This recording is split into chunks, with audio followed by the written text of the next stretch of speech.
Live from McCain Auditorium on the campus of Kansas State University in Manhattan, the K-State Radio Network presents now a lecture by the Vice President of the United States, Walter Mondale.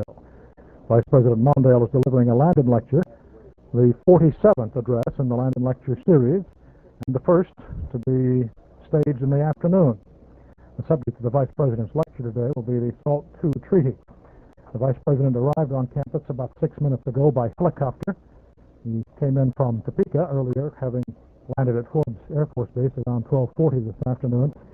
From there, by motorcade to the home of former governor and 1936 presidential candidate Alfred M. Landon, a brief meeting there with Governor Landon, and then from there to this area by helicopter. As I say, he arrived out on the lawn in front of Anderson Hall, which is just a short distance from McCain Auditorium, about 5 minutes ago.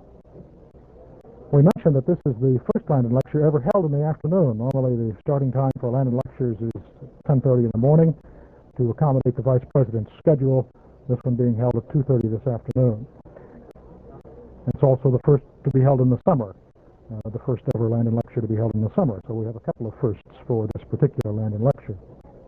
The series, of course, was inaugurated in 1966. As we say, this is the 47th in the series, and it is, of course, named for Alf M. Landon. The past few lectures, Governor Landon has elected, because of the lengthy traveling involved, coming from Topeka to Manhattan, going back again, has elected to listen to the lectures on radio, watch them on television rather than being here in person, and that's the reason for the Vice President's short visit to Topeka and with Governor Landon a short while ago. The Vice President, as we say, will lecture today on the SALT II Treaty. He is part of President Carter's campaign to ensure widespread public support of the SALT Treaty, and is expected, of course, his lecture this afternoon to present the positive side of that treaty. Following that, he will hold a brief news conference on the stage of this auditorium, and there will be a brief reception for him in the Student Union. Following that, another briefing with news personnel, and following that, the Vice President will have completed his stay in Manhattan and at the K-State campus, and he departs from here then to Topeka and then on to Omaha. So a sizable contingent of news and press representatives for this afternoon, a good many of them traveling with the Vice President, another 50 or 60 on hand from the local area. About 1,000 seats have been reserved for students in the auditorium. The auditorium normally, under its normal configuration, holding about 1,800 people. A number of seats have been reserved this time, not only for members of the press, but for the patrons of the Landon Lecture series. The patrons, incidentally, are those people who have, through their support, made the series possible throughout the years. There are about 150 of them. Each patron receives 2 tickets to each of the lectures, and that is part of the reason for the special reserved seat section. The Landon Lecture patrons taking up, it could be as many as 300 seats if they're all here for the lecture. In addition to that, as I say, a number of seats for the press today. So that left about 1,000 seats for the students. There was some question earlier on about the attendance at the lecture this afternoon, because we're in the middle of summer school here, and that means the population, the student population at the university, drops from something near 19,000 in a regular fall and winter semester to something around 5,000 in the summer. But the auditorium will be filled. We cannot see from our vantage point here the balcony, but the students were lined up, in fact, outside the auditorium as I came in about 7 minutes ago, and they were gradually opening up sections in the downstairs portion of the auditorium, letting students sit in what had originally been reserved seat areas. So there will be more than 1,000 students in the auditorium, and it will indeed be full for the Vice President's address. There's still a problem with seating, and that's the reason for the delay at this point, and there's an announcement being made from the stage now asking those folks who are in the center section of the auditorium downstairs to press in, if they will, and make room for, again, that large contingent of students that are as yet waiting outside to even come inside the hall for the lecture this afternoon.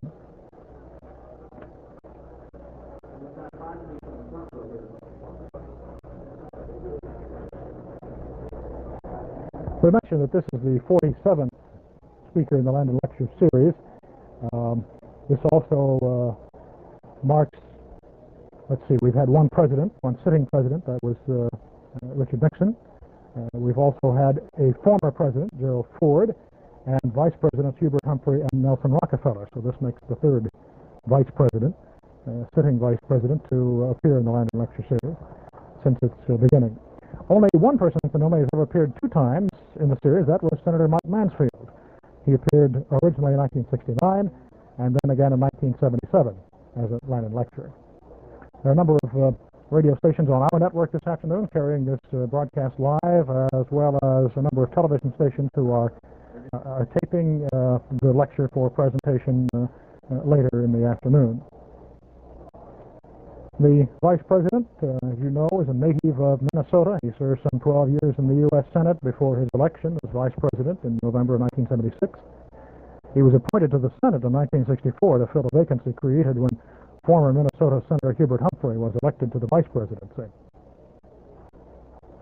They tell us that they are about ready. As we say, there has been a delay, not because the Vice President wasn't here, but because they wanted to get as many people in and seated in the hall here in McCain Auditorium before the ceremonies actually began.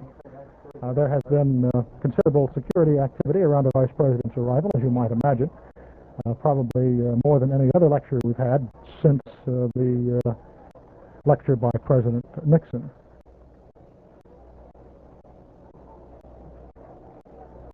So we'll estimate that with the auditorium full, there are some 1,800 persons in this auditorium, and they are all seated now, and the official party, as you can tell from the applause, is arriving on stage.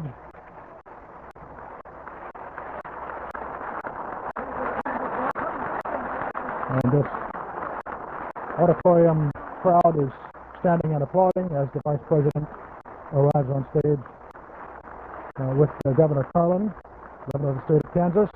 The Vice President now accepting, acknowledging the applause. The official K-State party, including the student body president and the president of the university, Dr. Dwayne Walker, who is now stepped to the podium and will switch to the stage for the presentation. Good afternoon, and welcome to the 47th Alfred M. Landon Lecture on Public Issues. With me this afternoon are several that I would like to introduce. Dr. Peter Cooper, President of the Kansas State University Faculty Senate. Dr. Cooper.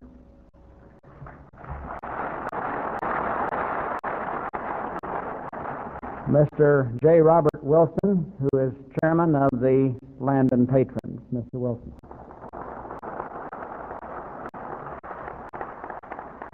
The Governor of the great state of Kansas, John Carlin.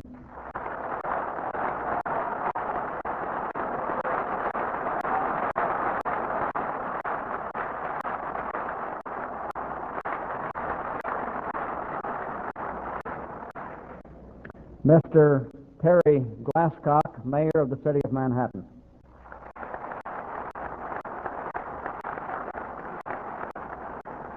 Mrs. Sandra McMullen, Member of the Kansas Board of Regents.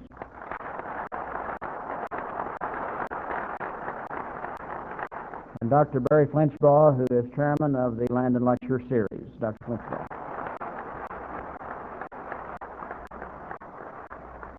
For a special purpose, I would like to introduce Mr. Greg Musel, President of the Kansas State University Student Body. Greg?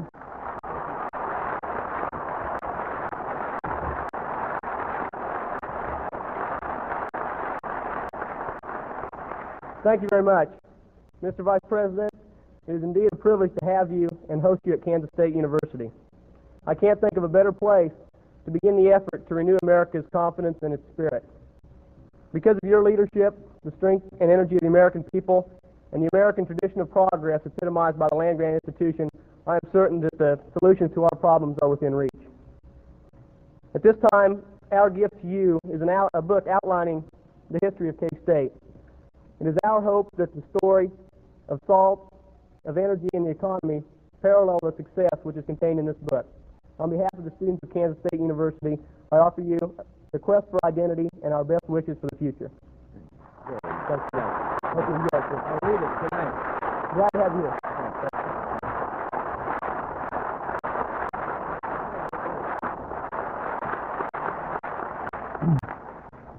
And now, please join me in welcoming to Kansas and to Kansas State University the 42nd Vice President of the United States, Walter F. Mondale.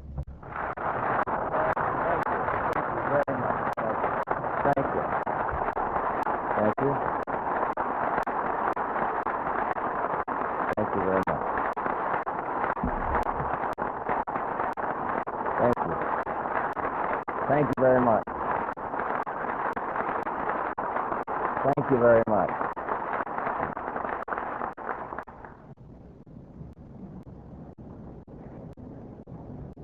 Thank you very much, President Ocker, for that very, very kind introduction. It's an honor for me to be permitted to address this distinguished body at this great land-grant institution. For more than a century, Kansas State University has fulfilled that great and noble dream that President Lincoln had in mind when he signed the Land Grant Act. Its purpose was to bring the blessing of learning to all of our people, rich and poor, old and young alike. That great objective is being served and has been served throughout the years by Kansas State University. I myself am a recipient of the privilege of attendance at a land-grant university, and I think we're all privileged to be a part of one of the most magnificent, successful ventures in the history of a free people anywhere through the success and the blessings that flow from these great universities. And I am delighted to be here and to be with your gifted governor, John Carlin, President Ocker, Sandra McMullen, members of the Board of Regents, your president of the Faculty Senate, Mr. Wilson, patrons of the Landon Lecture series, Mayor Glasscock, your president of the student body. Thank you very much for that book. I'll read it tonight. Distinguished guests and friends, I want to thank the Landon Lecture series for inviting the Vice President here to speak. That can be dangerous, you know. The other day I was listening to a lady who was being interviewed on radio who lived next to the stricken 3 Mile plant just outside of Harrisburg, Pennsylvania. They said, "Aren't you afraid to be living so close to this nuclear plant?" She said, "Not at all." She said, "It's safe. Why, even the president was here the other day." And they said, "Well, why does that make it safe?" She said, "Because if we're dangerous, they would have sent the vice president."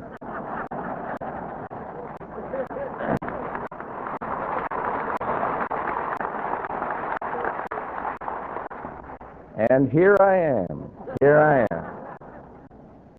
We've been on the road for a couple of days, and we will be most of the week talking about salt all over the nation.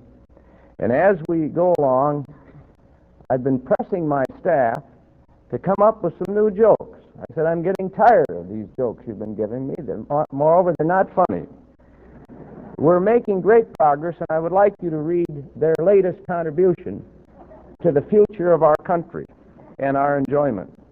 Some people in Washington want to water down the SALT Treaty, but even the Joint Chiefs of Staff agree that when you water down salt, it turns to brine, and then we would all be in a pickle.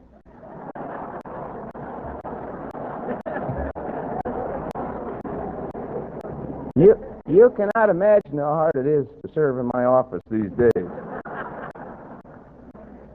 I am honored deeply to deliver this year's Alf Landon Lecture. As I said, this is a part of a series of speeches that I'm giving around the country to urge Americans to support the ratification of the SALT II treaties now pending before the United States Senate. I have come to ask your help, the help of students and faculty, civic leaders, and concerned citizens of this community and of this state.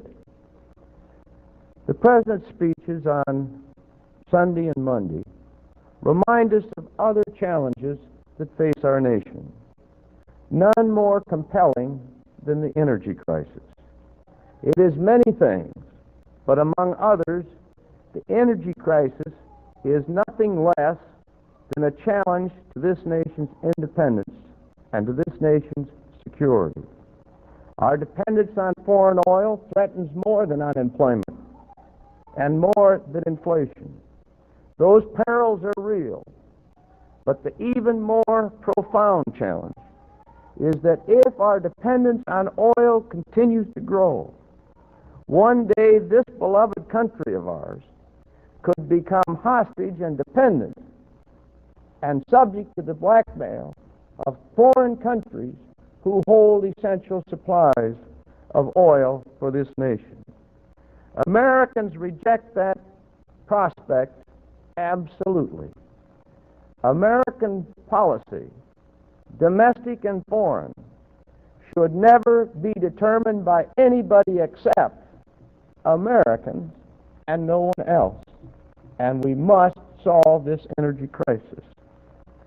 But our nation, which I consider to be the greatest on earth, must deal almost always with more than one great issue at the same time.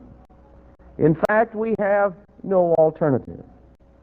The unchecked and wasteful nuclear arms race also threatens the country's national security. And that's why I am with you today to talk about it. I think a little background about the treaty-making power is good to have in mind because it goes to the basis of American democracy and how fundamentally all great decisions are first of all made by the American people, and then the government responds as they dictate. And nowhere is that more entrenched in our system and in our Constitution than in the treaty-making responsibilities. The founders of our nation, the drafters of that Constitution, wanted that responsibility to hold a specially high challenge. It should be soberly made and should be made in a way that was above region, above parties or factions as they call it, and beyond partisanship. Toward the end of that hot summer in 1787, they were arguing about many of the provisions of the proposed Constitution. But the provision on treaty making, according to the Federalist Papers, involved no debate at all because everyone agreed that in order to agree to a treaty with a foreign nation, 2/3 of the Senate must vote in affirmation. As John Jay wrote in the Federalist Papers, the power of making treaties is an important one, especially as it relates to war, peace, and commerce. And it should be delegated with such precautions as will afford the highest security. It must be exercised in the manner most conducive to the public good. These words speak to us today, nearly 200 years later. And that is the reason that the sober decision before us must be made not just in Washington alone, but as in so many other instances of basic decisions about our land, it will be made in the states and the cities and the homes and the farms by the American people throughout this nation. Because the American future will be shaped by this treaty, the American people must shape the debate about it. And as we do, we must remove our party badges. We must follow the example of the first speaker before this forum, Alf Landon himself. In that inaugural lecture, Governor Landon scanned the horizon of American international relations and declared clearly the momentous changes that were afoot. Much of what he saw came about. The wrenching changes of nationalism, the danger of nuclear arms proliferation. But the point is just not that he understood the present so well, that he could see the future. It is that he spent his whole life serving his country. There are times when this nation demands that we all be our larger selves.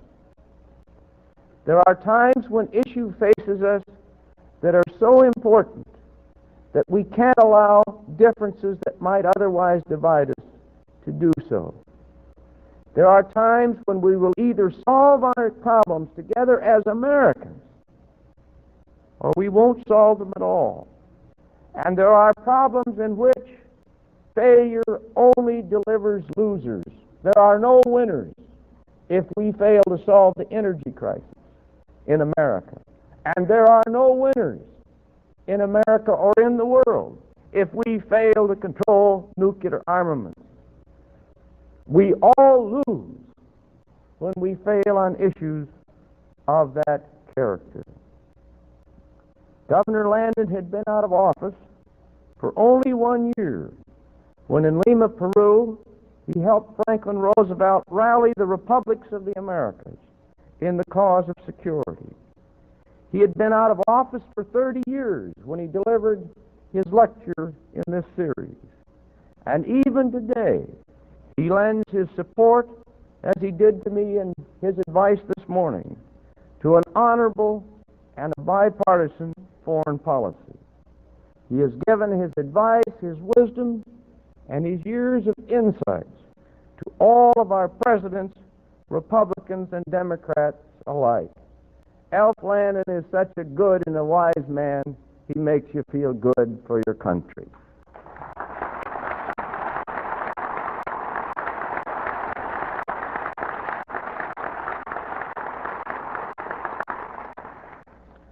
I've been in elected office now for nearly 20 years. I've been in politics for nearly 30 years. And if you ask me what concerns me most about the life our children and grandchildren will live, I have no difficulty at all in saying what it is, and I believe most everyone in this room would agree with me. It is the fear that somehow, some way, for some reason that might have been avoided, the world would resort in that final madness of a nuclear holocaust, and in the process destroy everything that mankind and civilizations and religious belief and all of us have tried to build throughout the history of mankind and throughout the 200 years history of our beloved nation. This decision on SALT is our generation's chance to confront that icy dread so that our children might be spared that ultimate terror. The SALT debate is going to be difficult to follow. It is a fiendishly complex document. It bristles with technical jargons and acronyms, and its cool detachment belies the numerous realities, murderous realities with which it deals. But beneath the complexity and beneath all the descriptions of hardware, the fundamental question the treaty addresses is as clear as it could possibly be. What are they? First of all, we and the Soviets today possess enough nuclear arms to destroy one another several times over. We have improved, deployed, and stockpiled those weapons for over 3 decades. Let me give you just one example of the massive nuclear power that we possess. One warhead on a Poseidon missile has more than twice the explosive power as the bombs dropped on Nagasaki and Hiroshima. On one Poseidon submarine, there are 140 such warheads. One submarine carries more explosive power than all of the bombs, conventional and nuclear, dropped throughout World War II. And we have not one such submarine, we have 31 such submarines, and they carry only a portion of the 10,000 warheads in our arsenal. And that's not the end of our strength. Not only militarily, but economically, politically, socially, and morally, I believe there is no stronger nation on earth than the United States.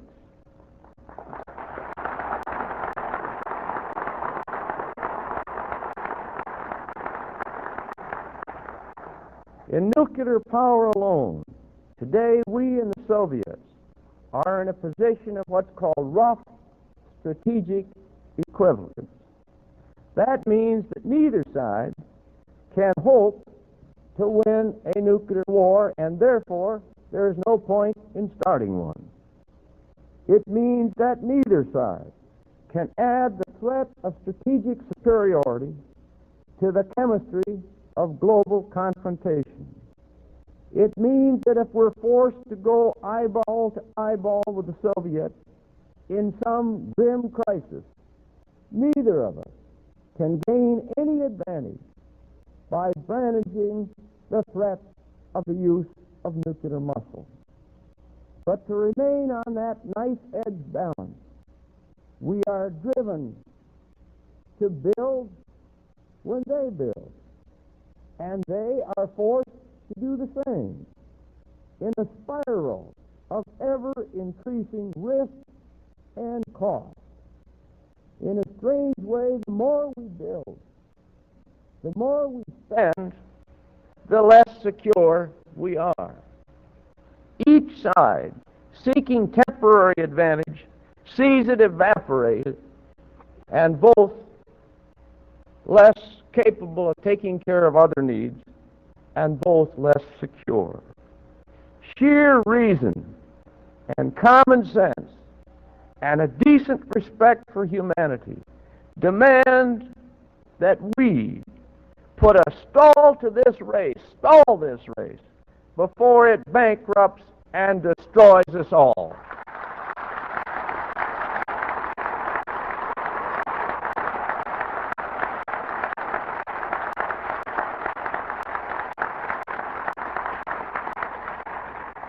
As this debate intensifies, I'd like to recall the words of one of your great Kansas newsmen, William Allen White, who once said, "Put fear out of your heart. This nation will survive. The state will prosper. The orderly business of life will go forward, if only men can speak what their hearts hold, by voice, by card, by letter, or by press. Reason has never failed us. Only force and oppression have made the wrecks in the world. And thank God we are a completely free people." And he was right. Americans respect reason. We reject demagoguery. We prize sober debate. We spurn personal attacks. We listen, and we can smell a phony argument a mile away. Today, as the Senate commences its debate on these historic accords, I am confident that the common sense of the American people will cut through to the core of this debate, as it has every time in our nation's history. And I believe it will lead to the ratification of the SALT Treaty. Here are some of the issues that have been raised in that debate. First, it is claimed that the SALT II Accords will undermine our national security. These critics point to weapons the Soviets are permitted under the treaty, like the backfire bomber and the so-called heavy SS-18 missiles. Because the Soviets can keep their backfire, and because we do not possess heavy missiles, it is claimed that the treaty jeopardizes our national security. But that criticism does not stand the test of common sense. It is totally misleading to single out one or two aspects of Soviet strategic forces and claim that the treaty gives them superiority. You have to look at the total picture. And that's what I would like to do for a moment. The backfire bomber is clearly designed for what we call theater missions. And I think that's code for Europe, against Western Europe, China, and our Navy. But because the backfire can just barely reach the United States, we are concerned that the Soviets might use it against us in a war. To decrease that possibility, we insisted that the Soviets freeze the backfire production rate and limit its improvements. At the same time, and this has to be remembered, we have airplanes of our own, FB-111s parked not too far from here, F-111s on our aircraft carriers, all of which can strike Soviet territory. And we can build as many of them as we want, and we can keep improving them any way we wish, and we are explicitly reserved in the treaty the right to build a backfire-type plane if we should want it. As for the heavy SS-18 missiles, we haven't built any because we don't want them. The Defense Department has said repeatedly that it does not wish to build that kind of missile. The President has ordered full-scale development of the new MX missile that is explicitly available to us under the treaty. This missile is smaller than the 18, but it is absolutely equal to the biggest Soviet missile in military capability, and moreover, it is mobile. And that means it is much more survivable than the 18, because the 18s are found in fixed land-based silos, and they can be hit easily and destroyed. Because the MX is mobile, the Russians would have no confidence they could hit it if they aimed at it. There is not a single defense planner anywhere, military or civilian, who would trade the MX for the SS-18. And that isn't the end of it. While the Soviets have put 70% of their forces on these fixed land-based ICBM systems, we have what we call a triad, in which we split our forces, some on land, some in the air, and some at sea. We put 3/4 of our strategic warheads in our essentially invulnerable and greatly superior submarines and bombers. In the water alone, we have nearly 4 times as many warheads as do the Soviets on our less vulnerable and far superior submarines. And this fall, we will be fitting our Poseidon submarines with Trident I missiles, and by the middle of 1981, the new Trident submarine will be deployed. In the air, we have 5 times as many warheads as the Soviets. We are fitting our B-52 bombers with cruise missiles, and we are 5 to 10 years ahead of the Soviet Union in the cruise missile technology. Our B-52 forces eclipse what the Soviets invest in air defenses. When our total nuclear capacity is measured against the Soviets, strategic equivalence between us is absolutely indisputable. With or without SALT, we must maintain it. Nothing in SALT undermines our capacity to do so. Nothing in this treaty forecloses any option we wish to pursue. But without SALT, everything will be far more costly and less secure. And that is why the Joint Chiefs of Staff, and I want to underscore this, every one of the leaders of the nation's defense forces has testified in favor of the ratification without amendment of this treaty. The Army, the Navy, Air Force, the Marine leadership support this treaty. The current Strategic Air Command commander has spoken out in favor of this treaty. The Secretary of Defense, an expert in this field, and one of the most gifted Americans to hold that post, supports it. Every one of our Western allies,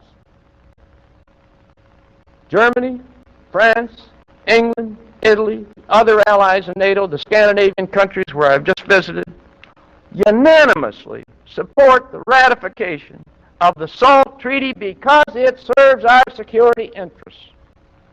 I think the argument about that is as solid as anything could possibly be. The second major argument against the treaty is that it's based on trust. It is not. It is based on hard-nosed reality, suspicion, and experience. It is based on technology. For 30 years, this is not new to us, for 30 years we have been monitoring Soviet activity with unbelievable accuracy. Every day we take extraordinary pictures of Soviet military activity. We have a multi-billion-dollar intelligence network, by far the best in the world. We have photographic satellites, radar, and other highly sophisticated monitoring device. And one of the crucial elements in SALT is that under its terms, the Soviet may not encrypt their telemetry or camouflage the facilities that we need to monitor through our national technical means, a very crucial part of strategic enforcement and stability. What is critical in verification is that we be able to identify any violations before they can affect the strategic balance. And the treaty is built on 7 years of experience as well with Soviet behavior in SALT I. And I think this point has to be understood. In that agreement, a standing body was established to which complaints could be brought from either side concerning compliance with the provisions of the SALT I treaty. Every question that was brought before that commission was satisfactorily resolved from the standpoint of both nations. Can SALT be verified? I serve on all of the bodies that deal with this highly classified, super secret effort to protect this nation. I say it can, and I have absolutely no doubt about it. And that is the testimony of every leader of the American intelligence community. These are men and women who are not in the political process at all. They are long-time specialists, gifted, often geniuses, who deal with this highly sensitive intelligence program. And they have testified, all of the leaders of those agencies, that this treaty is verifiable and we can protect our country against violations. To the person, including the Secretary of Defense, and once again, every member of the Joint Chiefs of Staff, they agree that this treaty is verifiable, and I think there can be no doubt about it. The third major argument comes from critics on both ends of the political spectrum. It is said that the treaty does not limit the arms race, or does not limit it enough, or in fact encourages an arms buildup. But I believe once again the evidence is on the other side.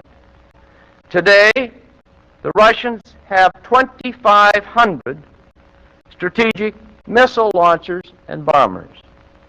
Under the treaty, they have to dismantle 250 of them. Without the treaty, we estimate they would have about 3,000 of them by the completion of the treaty years in 1985, or about a launcher force one-third larger than it would be under the treaty. Under SALT, the number of warheads permitted on their heavy missile is limited to 10, but the missile is capable of carrying 20 or 30, or than it is now than the number permitted under the treaty. Thus, SALT means that 6,000 fewer warheads would be on this one system alone than would be the case if the treaty is ratified. Without SALT, the Soviets could continue developing newer and more deadly land-based missiles. In the past, they've usually had 3 and sometimes 4 new missiles under development at the same time. With SALT, they are limited, as are we, to only one completely new system. SALT, too, closes many other areas of competition that could be most dangerous. It bans long-range missiles from ships other than submarines. It bans ballistic and cruise missile launchers from ocean floors. It bans systems that would send nuclear weapons in orbit around the Earth. And it bans the Soviets from making heavy missiles mobile. Do these limitations go far enough? Of course they don't. We tried to go farther, and these were the most restrictive limitations we could get.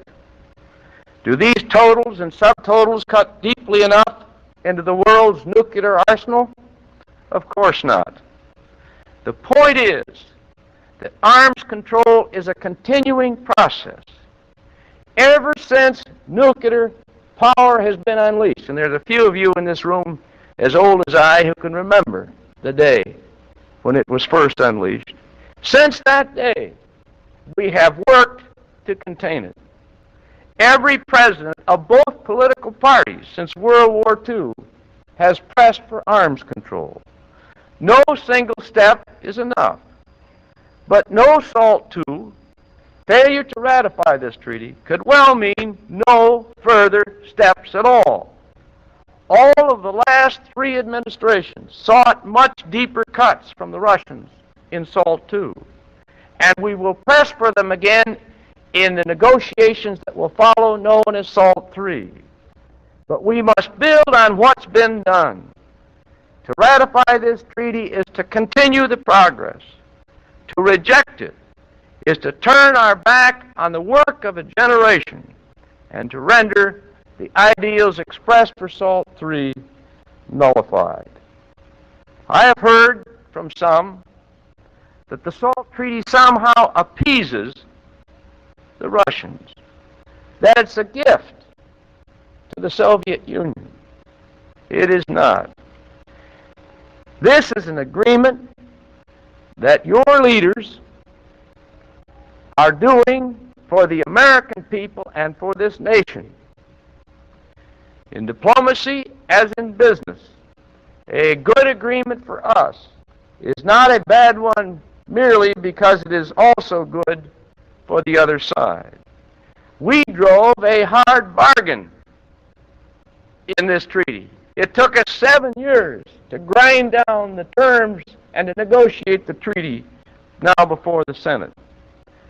The Soviets wanted SALT II to ban the transfer of American scientific technology to our European allies, which would be a fateful blow to NATO. We refused, and our view prevailed.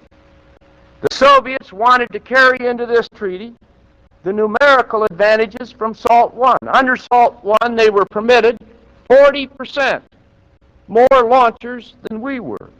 We demanded equal numbers, and our view prevailed. We insisted on counting rules to verify the compliance with the treaty that we know will work.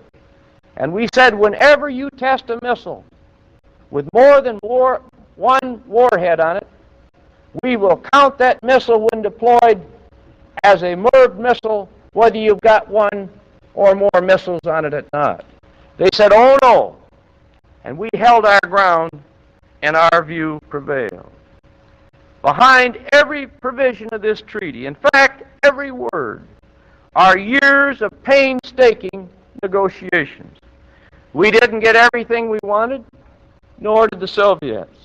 But at no time, not at all, did we once compromise this nation's security.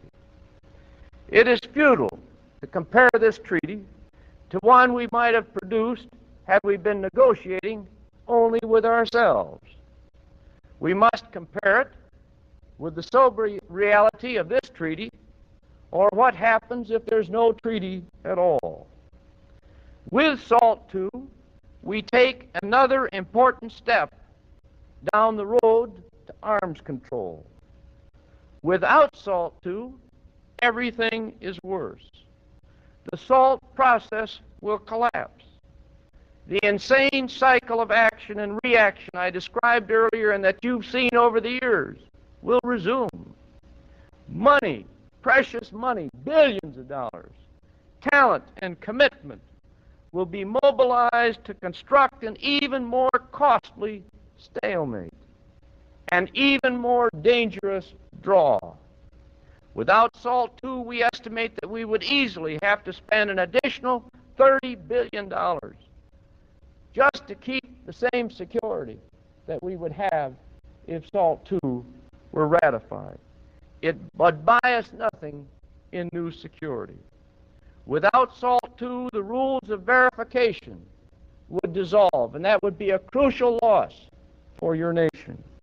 A vital window for our defense planning would be boarded up. Without this agreement, your national leadership would be undermined.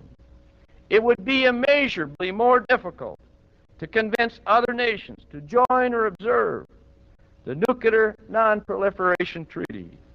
The longer I'm in public life, and the more I've been privileged to serve in this high national office, the more I'm convinced that we underestimate the importance of the moral authority of our nation as a world leader.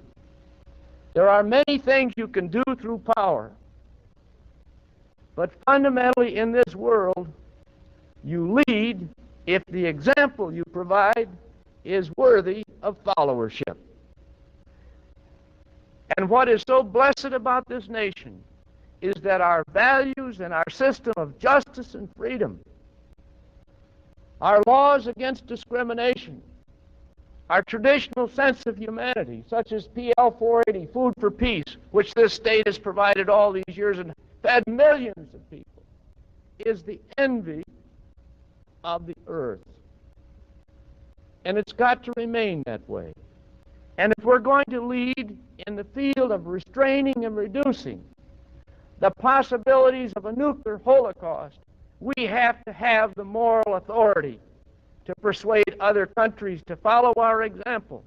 And that begins with dealing responsibly with our own strategic weaponry.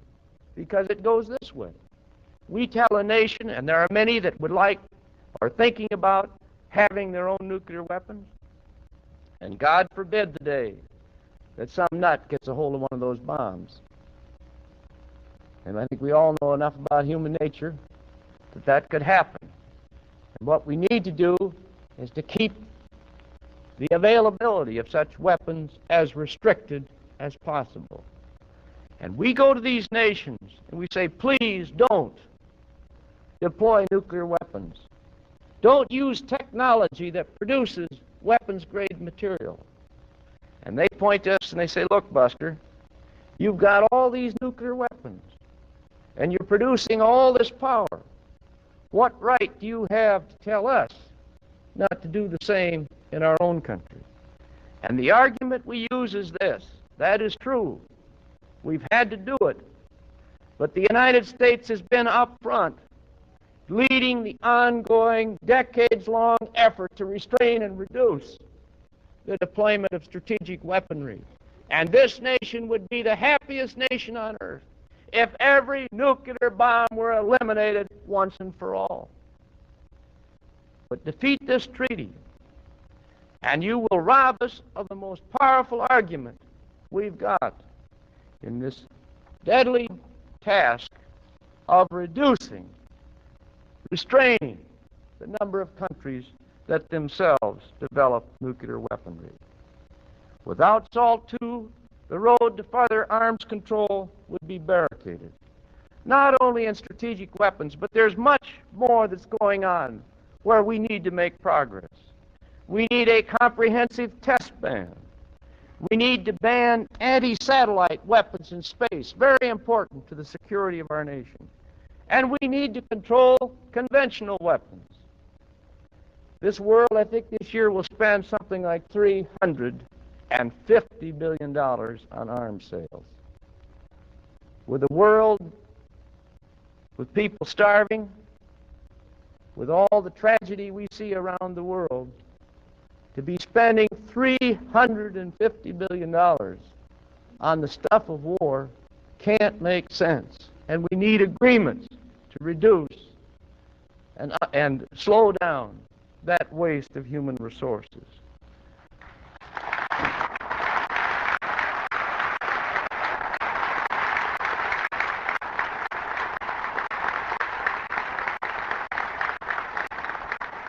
Without this agreement, the structure of East-West detente would be shaken.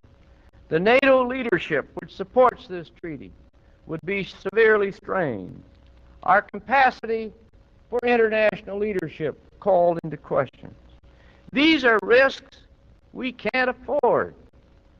These are risks we shouldn't take. The chairman of the Foreign Relations Committee told me the other day, he said, all my Senate career, most of the things I've done have been for my constituents. He said, my work on this treaty is for my grandchildren. And that's the right attitude to have. 9 years ago, my beloved friend Hubert Humphrey had the honor of delivering the Landon Lecture series here. And in that address, he said this, I look to the decade of the 70s with optimism. For just as war has its own built-in escalation, so does the process of peace have its built-in escalation. The first priority of this nation must be the search, and not only the search, but the attainment of peace. Today, let us work together toward that goal. Let us stay on the escalator of arms control. Let us ratify this treaty and pursue the course of peace. Thank you very much.